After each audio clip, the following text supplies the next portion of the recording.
March 1944, Italy. 7 months after surrendering to the Allies, Italian airfields resounded with growing American air might. From rebuilt Axis bases, the Allies were able to attack Nazi targets beyond the working range of bombers based in England. Out of the many sky battles, Allied air forces had gradually achieved air superiority. Now, theater air commanders, Generals Spaatz and Aker, arrived at Foggia to plan new strategy with General Nathan Twining, the 15th Air Force CG. Spaatz and Aker were handing Twining the biggest job his bombers had ever undertaken. The 15th Air Force soon got the news. They had been ordered to fly through Hitler's back door and destroy his oil industry. General Twining and his staff took on the job. Gentlemen, you have just received a directive establishing target priorities for the bomber offensive of the 15th Air Force. The decision has been announced. We will destroy oil refineries and synthetic oil plants. Now, Colonel Young, what does our intelligence show us in regard to these targets within our area? More than 50% of the refineries and synthetic plants producing gasoline for the Axis are within range of the 15th Air Force. Between 25 and 30% of the total Axis production of gasoline is represented by the 10 large refineries around Polesti. While these refineries were seriously damaged in the attack last August by the task force operating from Egypt, recent photo reconnaissance reveals that, with one exception, all refineries are currently operating at full capacity. Gentlemen, you've heard the problem. It's a big job we've got ahead.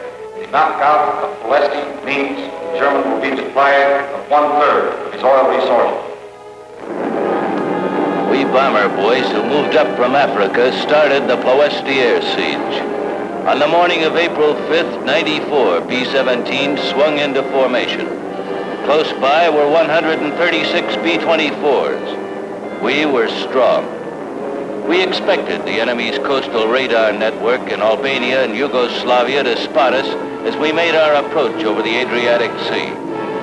Although it was still early in our 600-mile run to target, we got into flak suits. They're a kind of insurance. Climbing to altitude, we skimmed the Yugoslav mountains. Mighty peaceful. Peaceful until they bristled with flak guns.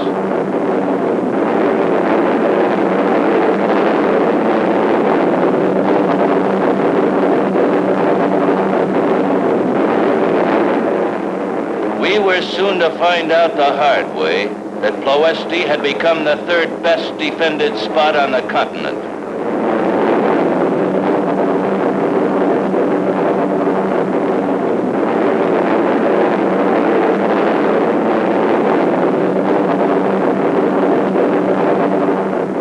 This was a high-altitude mission, 21 to 24,000 feet. As we neared the target, we edged into tighter formations. Each had top cover. We all remembered a 1943 Polesti mission with 177 liberators in which we lost 54 planes. Would this be like last year's mission? This one might be worse. 250 enemy fighters, outnumbering ours 3 to 1, attacked.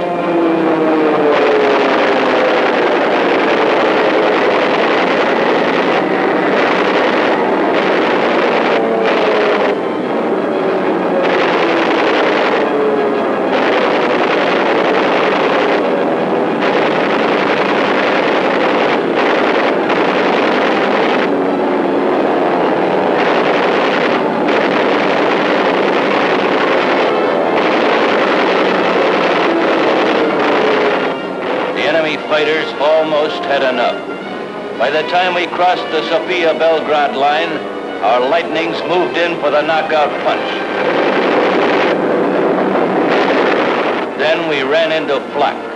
256 heavy guns filled the sky with black, deadly mushrooms.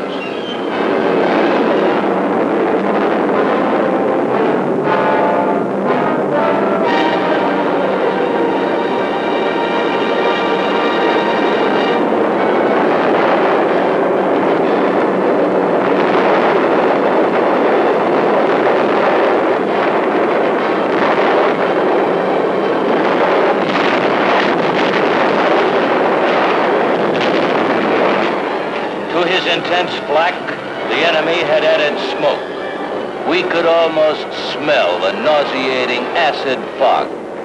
2,000 smoke pots effectively covered Polesti. Accurate visual bombing was impossible. At headquarters, they knew something had to be done. After many missions, the target was still effectively protected. On 10 June, operations decided on a new tactic. We're going to dive bomb Romano Americano tomorrow using P-38.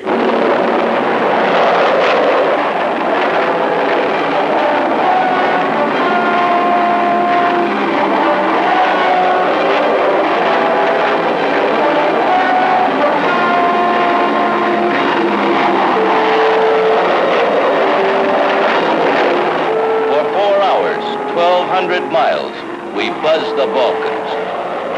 The smoke screen had to be licked.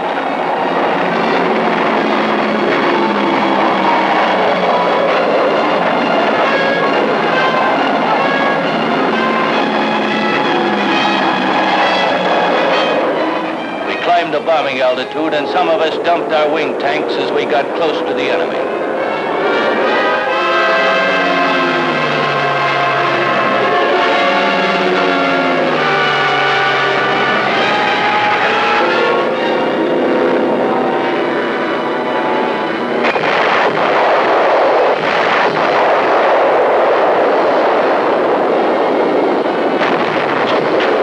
After hitting the refineries, we attacked German fighter units on the ground.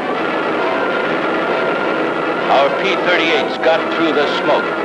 The mission was successful. We had destroyed 29 enemy planes and had damaged 3 refineries. But the job wasn't done.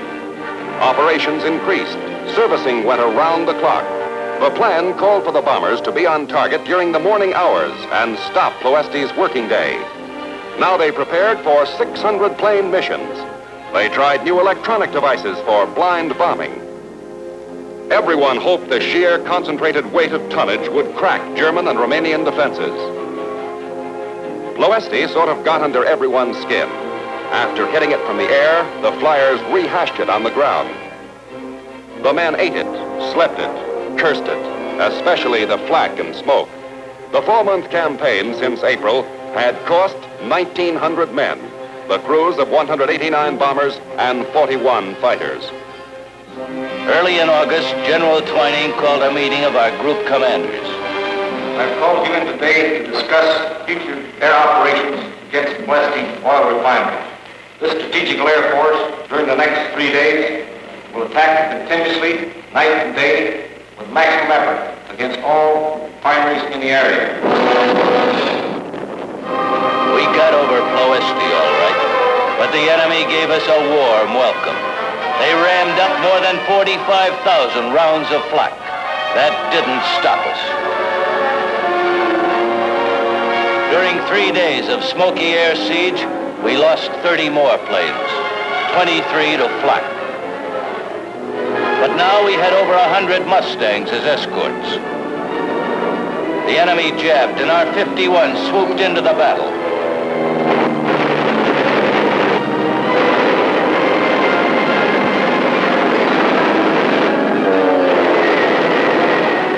Hit hard, enemy fighter strength fell apart. Displaying courage far beyond the call of duty, our boys drove the enemy into the ground.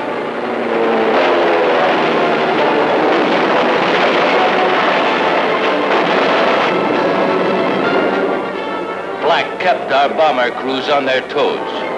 We waded through it all the way to the target. The full weight of our attack fell on Polesti.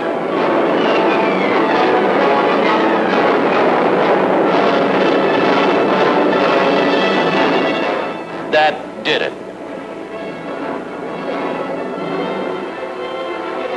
The steady pounding whittled away 90% of Romanian oil production. The global and greedy designs of an Axis dictator were consumed in a blazing, oily Polesti. This was the crowning climax to our air siege.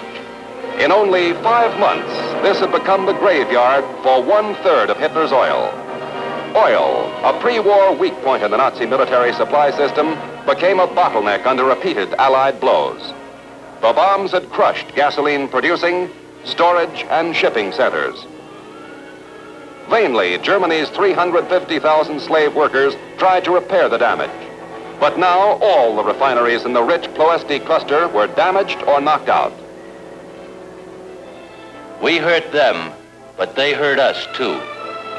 The Polesti campaign had cost us 270 heavy bombers, 49 fighters and their crews.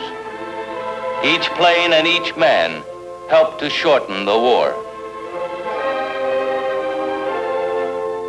As we hit the donut line, we were still flying the mission, and we wondered about our missing air crews.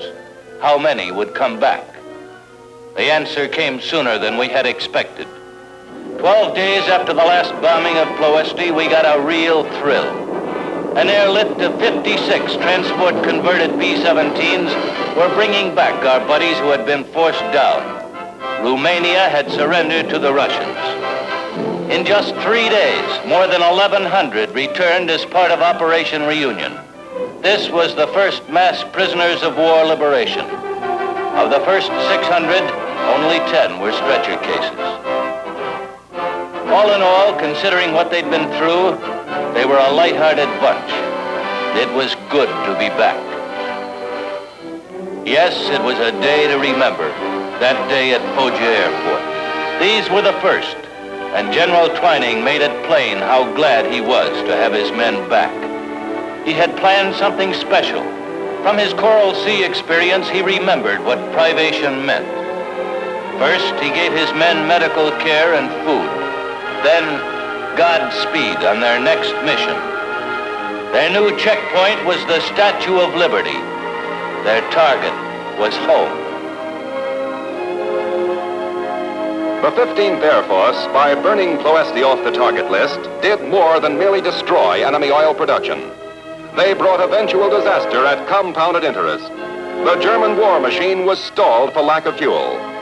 Later chapters will show Allied air power accurately blasting the vitals of the Axis with the hard-won bombing experience of the United States Air Force.